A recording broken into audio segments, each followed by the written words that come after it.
அனைவருக்கும் வணக்கம். இன்றைய தினமணி செய்தித்தாள்ல எந்தெந்த செய்திகள் இருக்கு அப்படிங்கிறத பார்ப்போம். முதல் செய்தியில பார்த்தோம்னா, நமக்கு துப்பாக்கி சுடுதல்ல மறுபடியும் ஒரு வெண்கல பதக்கம் கிடைச்சிருக்கு. இதன் மூலியமா இந்தியாவோட 3வது வெண்கல பதக்கம் அப்படிங்கிறது 3வது பதக்கம். 3 பதக்கங்களுமே வெண்கல பதக்கங்களாக தான் இருக்கு. இந்த வெண்கல பதக்கத்த வின் பண்ணது யாரு அப்படின்னு பார்த்தோம்னா, ஆ ஸ்வப்னில் குஷேல் அப்படிங்கிறவரு வின் பண்ணியிருக்காரு. சரிங்களா? எந்த மாநிலத்தை சேர்ந்தவர் அப்படின்னா, மகாராஷ்டிரா மாநிலத்தை சேர்ந்த ஸ்வப்னில் குசேல் அப்படிங்கிறவர் தான் நமக்கு வின் பண்ணியிருக்காரு. அது மட்டும் இல்லாம மனு பாக்கர் அவங்களுக்கே 2. ஒண்ணு வந்து பார்த்தோம்னா இண்டிவிஜுவல் அவார்டு, இண்டிவிஜுவல் ஷூட்டிங்ல. இன்னொன்னு சரோப்ஜித் சிங்கோட சேர்ந்து டீம் ஷூட்டிங்ல வின் பண்ணியிருந்தாங்க. இவரு இந்த ரைஃபிள் ஷூட்டிங்ல வந்து இவரு வின் பண்ணியிருக்காரு. சரிங்களா? முதல் செய்தியில ஸ்வப்னில் குஷேல் வின் பண்ண செய்தியை தான் நம்ம பார்க்கிறோம். அடுத்ததா பார்க்கிறப்ப நமக்கு இன்றைய திருக்குறளை பொறுத்த வரைக்கும் வருமுன்னர் காவாதான் வாழ்க்கை எரிமுன்னர் வைத்தூறு போலக் கெடும். ஓகேவா? வருமுன்னர் காவாதான் வாழ்க்கை எரிமுன்னர் வைத்தூறு போலக் கெடும். குற்றம் நேர்வதற்கு முன்னமே வராமல் காத்துக் கொள்ளாதவனுடைய வாழ்க்கை நெருப்பின் முன் நின்ற வைக்கோல் போர் போல் அழிந்துவிடும் அப்படின்னு சொல்றாங்க. ஓகேங்களா? சோ நம்ம ஃபியூச்சரிஸ்டிக்கா யோசிக்கணும். ஓகேங்களா? யோசிச்சு குற்றம் வர்றதுக்கு முன்னாடியே அதுல இருந்து நம்மள வந்து காப்பாத்திக்க செய்ய தெரியணும். பிரச்சனை வர்றதுக்கு முன்னாடியே. அப்படி இல்ல அப்படின்னா, நெருப்புக்கு முன்னாடி வைக்கிற அந்த வைக்கோல் இருக்கு இல்லையா? அது எப்படி கண்டிப்பா எரிஞ்சிருமோ, அந்த மாரி தான் நம்ம வாழ்க்கையும் அழிந்துவிடும் அப்படின்னு சொல்றாங்க. திருக்குறள் எண் 435 அதிகாரம் குற்றம் கடிதல். அடுத்ததா பார்த்தோம்னா, ஒரு வரலாற்று சிறப்புமிக்க ஒரு தீர்ப்பு. எஸ்சி, எஸ்டி பிரிவில் உள்ஒதுக்கீடு வழங்க மாநிலங்களுக்கு அதிகாரம் அப்படின்னு சொல்லி உச்சநீதிமன்றம் நேத்து தீர்ப்பு குடுத்திருக்காங்க.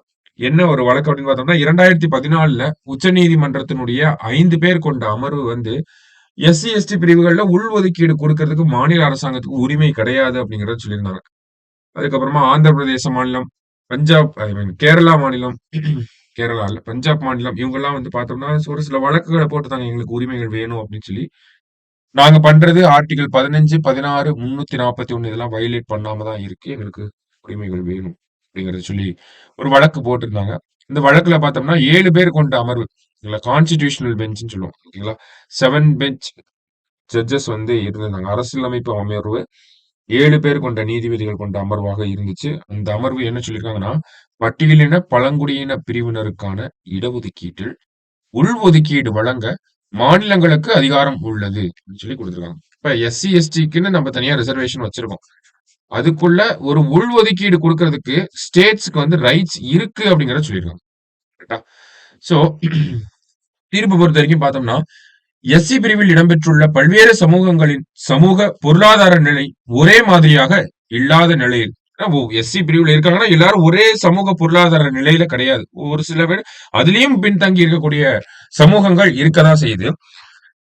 இந்த பிரிவினருக்கான இடஒதுக்கீடு உள்ஒதுக்கீடு வழங்க மாநில அரசை சட்டப்பிரிவுகள் 15, 16 அல்லது 341 என எந்த பிரிவும் தடுக்காது. அப்படி ரொம்ப பின்தங்கிய மக்களுக்கு வந்து உள்ஒதுக்கீடு வழங்குறதுக்கு எந்த ஒரு தடையும் கிடையாது. ஆர்டிகிள் 15ஓ, 16ஓ, 341ஓ எதுவுமே அதுக்கு தடையாக இல்லை அப்படின்னு சொல்றாங்க. மேலும் பொருளாதார ரீதியில் மேம்படுத்தும் நோக்கில் எஸ்சி பிரிவினரில் துணை பிரிவுகளை மாநிலங்கள் வகைப்படுத்தலாம். பொருளாதார ரீதியில எக்கனாமிக் ஸ்டேட்டஸ்ல அவங்கள மேல கொண்டு வரணுங்கிறதுக்காக இந்த மாதிரியான ஒரு விஷயத்த உள்ஒதுக்கீடு அப்படிங்கிற மாதிரியான விஷயத்த மாநிலங்கள் பண்ணலாம் அப்படிங்கறத சொல்றாங்க.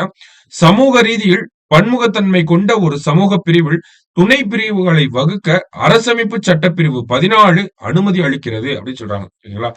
சமூக ரீதியில பாக்குறப்ப ஒரு பிரிவுல துணை பிரிவை உருவாக்குறதுக்கு ஒரு காஸ்ட் ஒரு எம்பிசின்னு ஒரு கிளாசிபிகேஷன் இருக்கு. அதுல ஒரு துணை பிரிவை உருவாக்குறதுக்கு என்ன ஆர்டிகல் நமக்கு வழிவகை செய்யுது அப்படின்னா அனுமதிக்குது அப்படின்னு பார்த்தோம்னா ஆர்டிகல் 14 வந்து நமக்கு அனுமதி தருது அப்படிங்கறத சொல்றாங்க.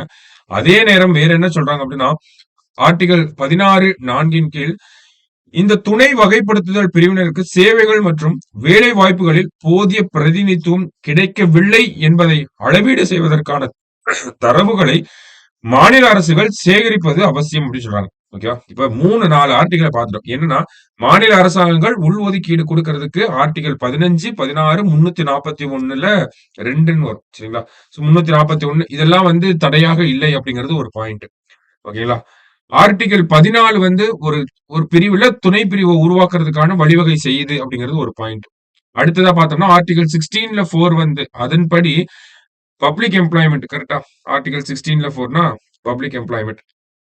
சோ அதன்படி பார்க்கறப்ப பப்ளிக் எம்ப்ளாய்மெண்ட் இந்த மாதிரியான விஷயங்கள்ல வந்து அந்த உள்ஒதுக்கீடு கொடுக்கக்கூடிய பிரிவினருக்கு வந்து போதிய பிரதிநிதித்துவம் கிடையாது. அந்த நம்ம ஒருத்தவங்களுக்கு உள்ஒதுக்கீடு கொடுக்குறோம் அப்படின்னா, அவங்களுக்கு வந்து ப்ராப்பர் ரெப்ரசன்டேஷன் வந்து பப்ளிக் எம்ப்ளாய்மென்ட்ல இல்ல அப்படிங்கிறத டேட்டாவோட என்ஷூர் பண்ணணும் அப்படிங்கிறது மாநில அரசாங்கத்துடைய கடமை அப்படிங்கறத சொல்லியிருக்காங்க. வேற எதுவும் இல்ல. ஓகேவா?